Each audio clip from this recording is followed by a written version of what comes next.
pas Biya qui m'appelle, puisqu'il n'a même pas de téléphone.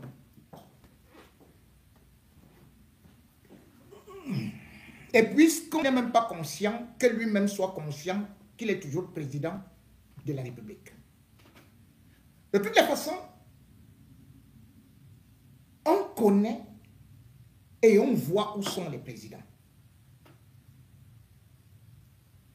C'est un événement très important où un chef d'État de la sous-région, d'autant plus qu'il est le doyen, devrait absolument assister. La prestation de serment d'Oligui Nguema. Prestation, démonstration. Oligui Nguema, bien sûr, a été élu à 94,85%. Le 12 avril 2025. Et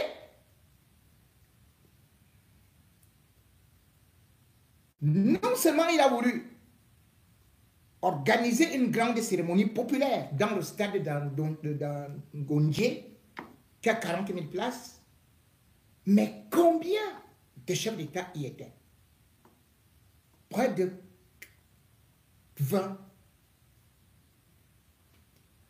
20 chefs d'État, là au Gabon.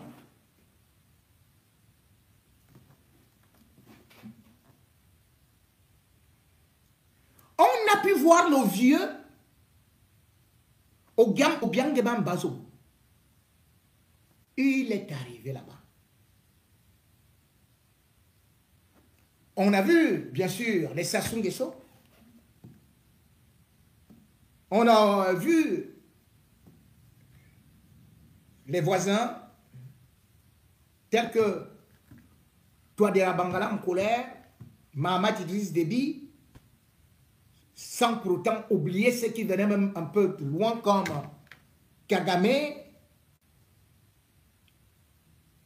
Et bien sûr, on peut citer l'Afrique de l'Ouest avec Adama Barrow, je crois même Ouattara, et même le nouveau élu tel que Diomaye Faye.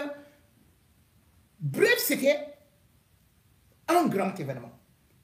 De cet événement, bien évidemment, on dira que Paul Biya ne va pas souvent dans des manifestations africaines. Mais Oligui Nguema disait que Paul Biya est son père et il aurait bien voulu qu'il soit présent à cette cérémonie. Mais le représentant, c'était plutôt le Premier ministre. Le Premier ministre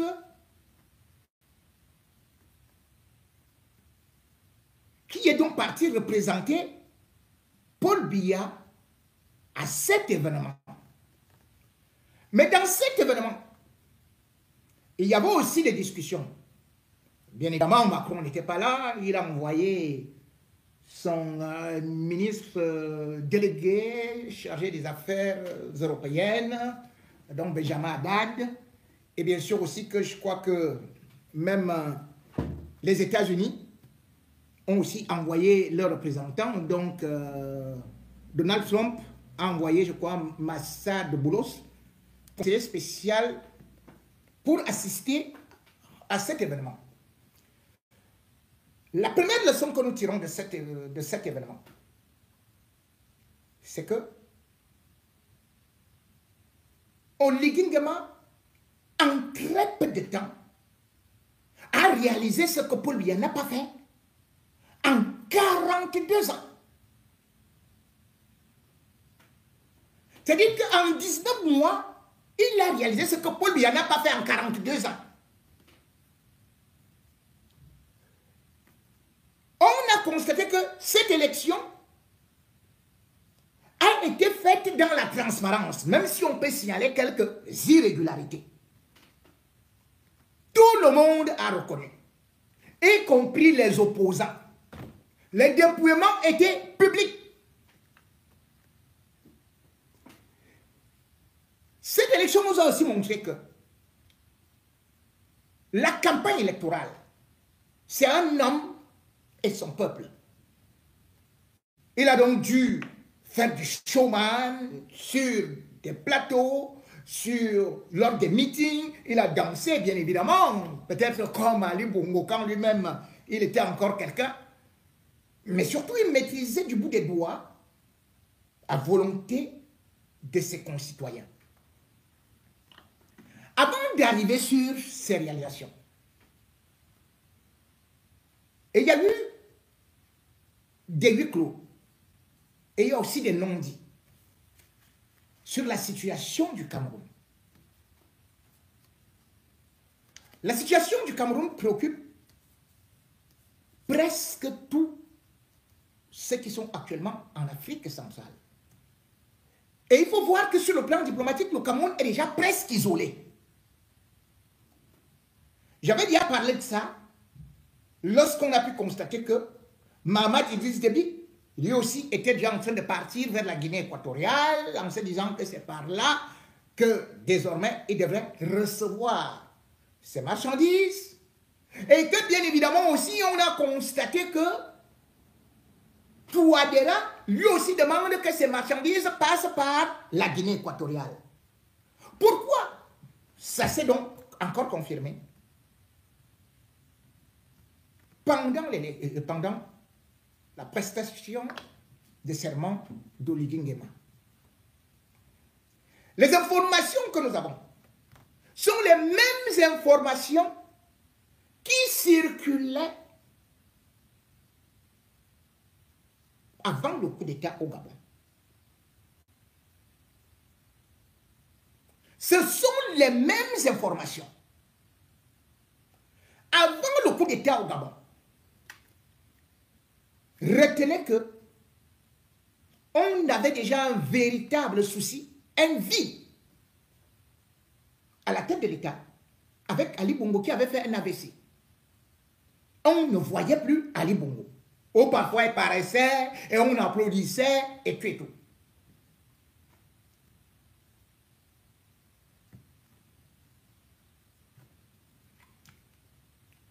En février, il y avait un sommet. Février 2023.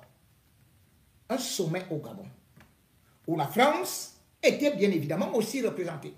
Mais les rumeurs circulaient déjà sur la santé d'Ali Bongo, qui pouvait entraîner un coup d'État.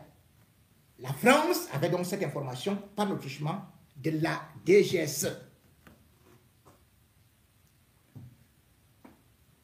Quand vous voyez que la DGSE parle aussi de la situation actuellement du Cameroun, parce que la situation de la santé de Paul Biya est préoccupante. Au sein de la présidence du Cameroun, la France a aussi un réseau d'infiltrés qui constate que ce n'est plus Paul Biya qui décide. Au Gabon, ils avaient ce qu'on appelle SILAM, c'est-à-dire un service des écoutes téléphoniques. Et dans ce service des écoutes téléphoniques, c'était un ancien agent de renseignement français, Jean-Charles Solon, qui avait commencé à dire que Ali Bongo est pris en otage par sa femme et que un coup d'État risque d'arriver par Oligui Nguema.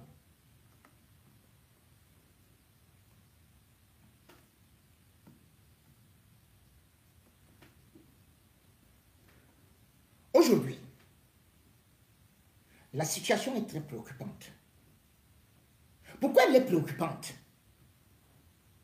Paul Biya se retrouve en Bamako. Et qui voit-on? C'est Mondayoro qui est au four et au moulin. Et les services de renseignement étrangers ont déjà fait que leurs marchandises ne passent plus par le port de Douala ou de Kribi. C'est-à-dire que les puissances comme la France, les puissances comme, bien évidemment, la Russie. Ce n'est pas un hasard si le Tchad a enlevé ses effets là-bas, s'est détaché du Cameroun. Ce n'est pas par hasard. Il faut regarder ce qui est en train de se passer actuellement et où des noms sont cités. Pourquoi ces noms deviennent importants? La situation du Cameroun ou de Paul Biya est exactement comme celle d'Ali Bongo aujourd'hui. Depuis 2 semaines, il y a l'avion qui est parti d'Abu Dhabi pour Genève. Cet avion devrait récupérer des médecins afin de ramener ces médecins au chevet de Paul Biya parce qu'il ne peut plus faire ce long voyage-là pour le rebooster. Il était donc dit que la réunion, ou plutôt ce qui ressemblait à une véritable rencontre entre dirigeants africains, d'autant plus qu'on devait aussi parler des affaires entre le Rwanda et la RDC, que Paul Biya le sage devrait être là. Il fallait donc le booster. Or, depuis 2 semaines, l'avion est bloqué à Genève. Pourquoi? C'est le directeur du cabinet civil qui devrait être chargé de faire venir cet avion-là. Mais cet avion, on ne peut pas dire que les médecins sont très occupés, ou ceci, ou cela, ou bien que l'argent manque. Qui bloque cet avion? Qui bloque cet avion? Soit alors, il ne voulait pas qu'on voit l'état de Paul Biya, parce que, entre le 20 mai, où il faut que Paul Biya, on le rebooste, et qu'il apparaisse lors du défilé, et aussi s'il partait au Gabon, peut-être qu'il n'allait plus tenir. Il faut donc absolument tenir jusqu'à l'élection. Voilà le plan de Mvondo Ayolo. Les Camerounais sont surpris d'abord, depuis un certain temps, de ce qu'on peut appeler la communication au niveau de la page Facebook de Paul Biya.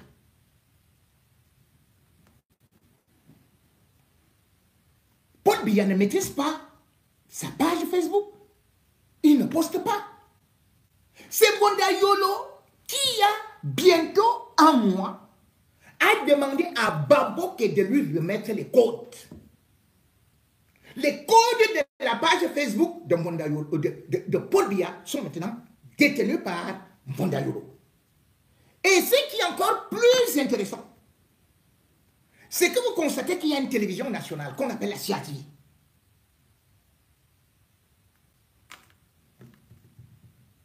Mais Mvondo Ayolo est venu créer une autre chaîne à la présidence. Vous savez ce qui s'est passé au Gabon? Là où Oligui Nguema annonce le coup d'État, c'est dans une chaîne qui se trouve à l'intérieur du palais. Quelle est la nécessité pour Mvondo Ayolo de créer une chaîne à l'intérieur du palais qu'il contrôle, alors que la CIATV, média d'État, est bel et bien là?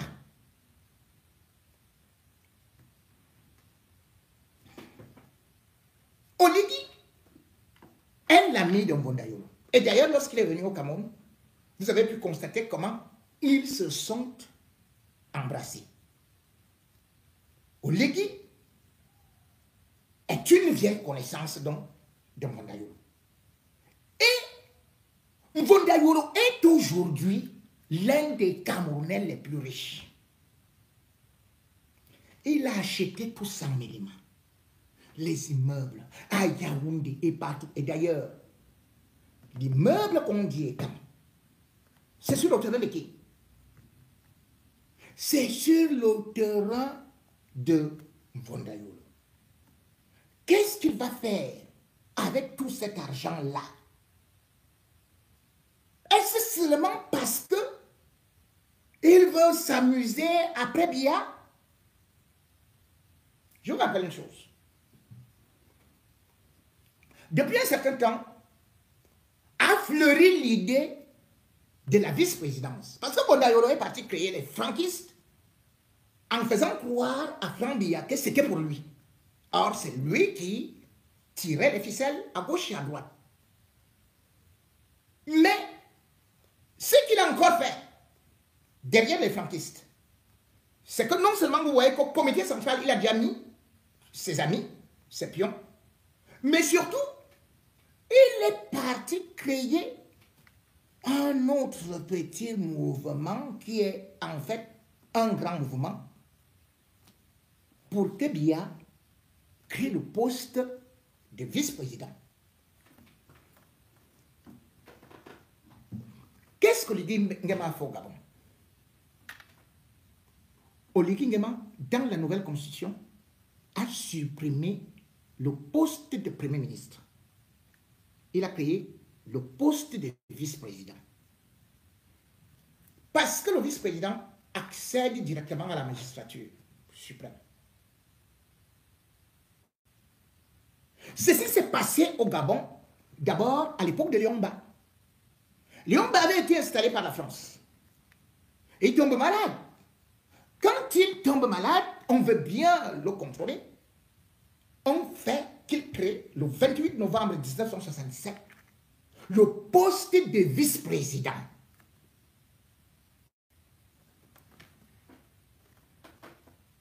C'est là où on place Omar Bongo, cet homme d'1,61 m qui, avec son fils, ont finalement régné au Gabon pendant 55 ans. Donc c'est par là qu'il est passé. Mbondayolo sait qu'il n'a pas de popularité. Mbondayolo sait qu'il n'a pas beaucoup de soutien, mais qu'il a beaucoup d'argent. Mbondayolo sait qu'il a déclassé presque franc. Mbondayolo sait que lorsque Biya est loin là-bas en Bomaka, celui qu'on appelle Ngongola, il n'a pas accès à lui et il ne peut rien faire. Lui, pendant ce temps, manipule donc comme on parle des codes de ceci et de cela. Vous avez pu constater d'ailleurs que depuis un certain temps, depuis quelques jours, on parle d'une femme. On dit que c'est elle qui devrait être communicatrice. On l'appelle comment là? Muerte, quelque chose comme ça. Que c'est elle qui sera communicatrice. Et bam, Mbondayolo sursaute. Il appelle des journalistes. Il dit que, allez faire ceci. Dites que ce n'est pas vrai, ce n'est pas ceci, ce n'est pas cela. Et eux aussi viennent nous dire quelque chose, c'est que, en fait, Paul Biya a choisi de faire une communication souveraine, rien qu'avec des Camerounais. Il ne veut pas les Occidentaux. Paul Biya, c'est un panafricaniste, n'importe quoi. Tout le monde sait que quand Paul Biya était à Paris, il avait rencontré Nicolas Sarkozy. Et Sarkozy devait arriver au Cameroun avec la communicatrice de Paul Biya depuis 2001, qu'on appelle Patricia Balmé. Patricia Balmé avait confirmé cela. Mais les derniers événements ont fait de telle sorte qu'elle ne puisse pas venir avec Nicolas Sarkozy. Mais dans la communication, on veut déjà nous faire croire que non, c'est de façon souveraine. Les communications que vous voyez là, c'est les communications de Mbondayolo. Parce que Patricia Balmé est celle qui avait créé en 2018 le slogan « La force de l'expérience ». Parce que véritablement, elle commence la première véritable élection où elle devient celle qui fait les discours de Biya, celle qui fait l'image de Paul Biya. C'est en 2004 que Patricia Balmé est officiellement installée. Et d'ailleurs, c'est celui qui avait signé le contrat, c'est Marafa Amidou Yaya. Et on n'a jamais changé. Elle prend des centaines de millions. Donc, on ne peut pas venir nous dire aujourd'hui que non, il n'y a pas, c'est déjà tel, ce sera une équipe camerounaise. Ce n'est pas une équipe camerounaise, c'est l'équipe de Mbondayolo. Patricia Balmé a fait toutes les autres élections parce que le plus grand client qu'elle a eu en Afrique, c'est Paul Biya. Parce qu'elle a été avec Ouattara 11 ans, elle a été avec Macky Sall, je crois un mandat, puis voilà. Mais Mvondayolo voudrait un peu progressivement l'écarter pour avoir tout en main. Aujourd'hui, c'est lui qui gère le cabinet civil. Donc même avec les médecins, il peut rendre Paul Biya ma boule, surtout que Paul Biya lui-même n'a pas une femme qui est stable. Chantal Biya est pala-pala.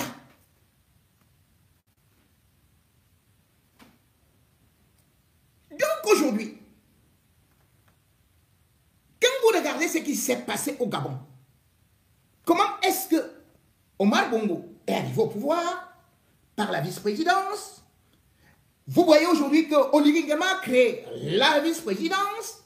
Et avant qu'il ne crée cette vice-présidence, on parlait déjà de ça qu'on voulait aussi créer la vice-présidence au niveau du Cameroun. Et cette vice-présidence, vous croyez que ce sera qui? Ce ne sera pas Franck Biya. Mvondayolo est donc assis aujourd'hui sur Paul Biya. Soi-disant, c'est le neveu. Parce que c'est un réseau terriblement mafieux. Parce que le réseau Ngongo est en train de perdre des pédales. Et on arrive à un moment crucial. Parce qu'aujourd'hui, l'armée elle-même, vous avez pu constater, l'armée du Cameroun est devenue comme l'armée du Gabon. C'est-à-dire que il y a des sorties, il y a des plaintes, et vous avez même vu, il y a des désertions. Des fidèles disaient que, oh, comme on ne donne pas le pain aux gens de l'opposition, aux militants, c'est pour ça qu'il y a les désertions. Mais, il veut dire qu'il n'a pas lu la note du colonel. Peut-être qu'il n'a pas lu la note de qui là. C'était le commandant de la Légion du littoral. Hein, voilà. Qui nous disait, je crois que c'était au Toulouse, oui. Qui nous disait que les soldats camerounais sont en train de fuir pour aller en Russie. Mais ça ne s'arrête pas là. Parce qu'il y a beaucoup de plaintes dans la Grande Muette. Et il y a le capitaine Foudou qui était dans les services de renseignement de la présidence, qui a annoncé, qui a fait un rapport, qui avait la préparation d'un coup d'État, où d'ailleurs le contre-amiral Fouda était impliqué. Mais c'est le même Mvondayolo qui est encore parti plaider pour qu'on revienne encore avec le contre-amiral. Bon. Le capitaine Foudou est en fuite depuis novembre 2024. Je dis donc quand il y a des rumeurs, parce que les gens que vous avez vus au Gabon, à l'installation là, regardez qui ils sont. Vous allez voir que Sassou Nguesso, qui est là, il est arrivé par coup d'État. Obiang Nguema est arrivé par coup d'État. Mahamat Déby, il est arrivé par coup d'État. Même Louren Sola, il a fait le coup d'État, le genre comme Mvondayolo est en train de faire là.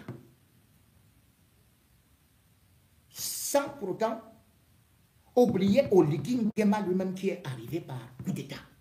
Or, quand Oligui arrive par coup d'État, le régime Biya est le premier à le condamner. À condamner le coup d'État et à demander le retour aux institutions. D'ailleurs, le ministre de la Communication, René Sadi, va faire un communiqué officiel pour condamner le coup d'État contre Ali Bongo. Mais quelques temps après, changement de langage. Parce que Oligui parle avec Macron. Pourquoi? Parce que Macron voyait aussi Ali Bongo qui avait déjà perdu la main. Et comme j'ai dit, la France, les services de renseignement étaient au courant du coup d'État. Et regardez quelque chose qui se ressemble aussi. Vous savez qui est l'ambassadeur de la France au Gabon? C'est un général.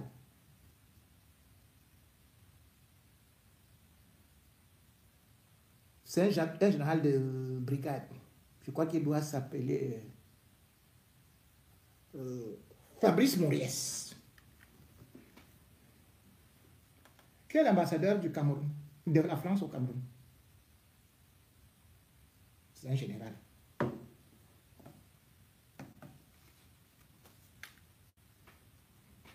Donc, quand on voit ce qui se passe actuellement, lorsqu'on a parlé d'un certain nombre de choses, parce que quand vous voyez par exemple, en 2024, bon, en 2004, lorsque le 9 juin, on annonce la fausse mort de Paul Biya, qui avait créé ça? Ça, c'est un événement qui avait été créé par, justement, Patricia Balmy, pour relancer la popularité de Paul Biya.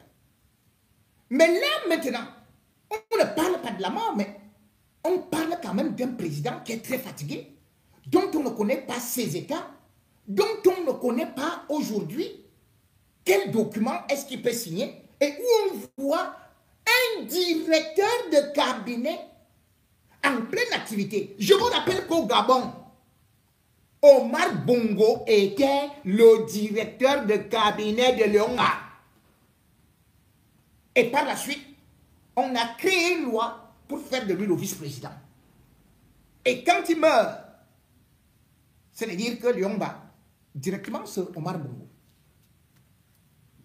Il faut donc arrêter rapidement Mvondayo. Pourquoi? Parce que même Chantal Biya a été dupée dans l'affaire.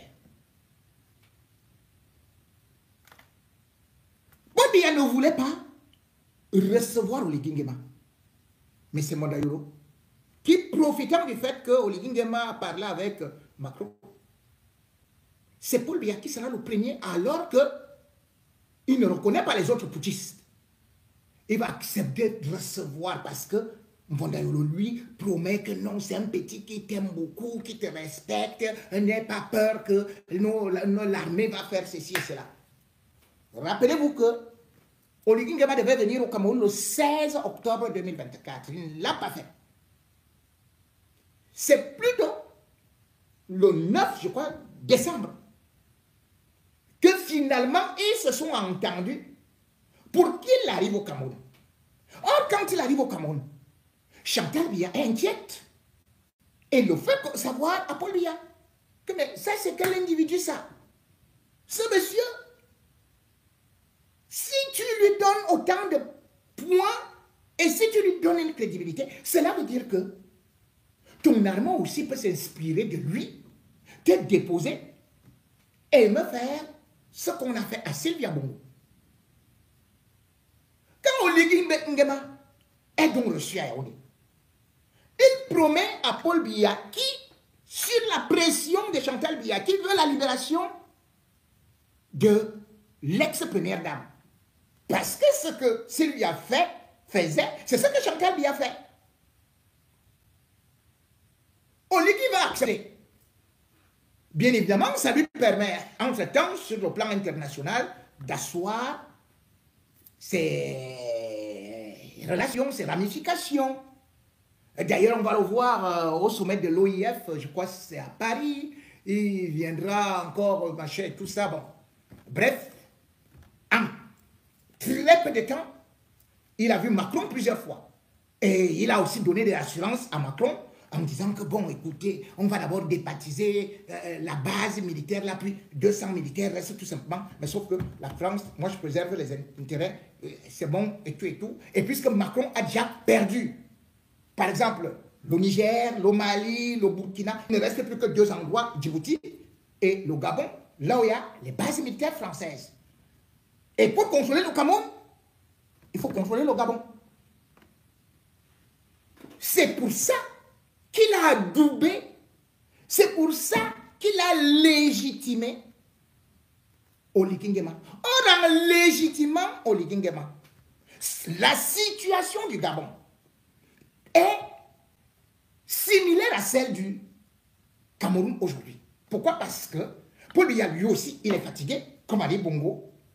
Sa femme, Elle est prise entre des réseaux Ngongo, Bondayolo et tout ça. Elle-même, avec ses amis qui font des marchés avec des enfants. C'est Bourgandjanga, comme on dit. Mais entre-temps, on n'a pas libéré Sylvia. Et on est bien allé à l'élection. Et qu'est-ce que le gars vient encore déclarer devant les médias français? Il dit que non, on va le juger et tout. Parce que la France a pu obtenir, plutôt, d'Olivier Nguema, de libérer les enfants. Et parce que les enfants étaient aussi français.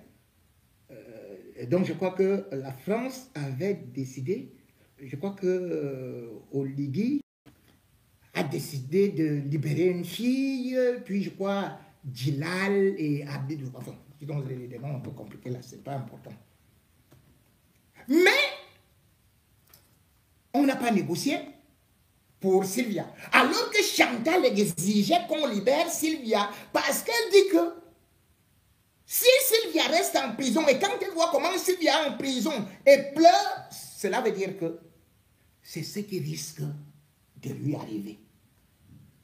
Ah, Vondayoro avait promis que non, il va libérer, laisse d'abord, les gens vont se calmer et machin et tout, et comme ça tu vas voir et tout ça, il va libérer Noureddine, il va libérer machin, il va libérer tel autre et tout.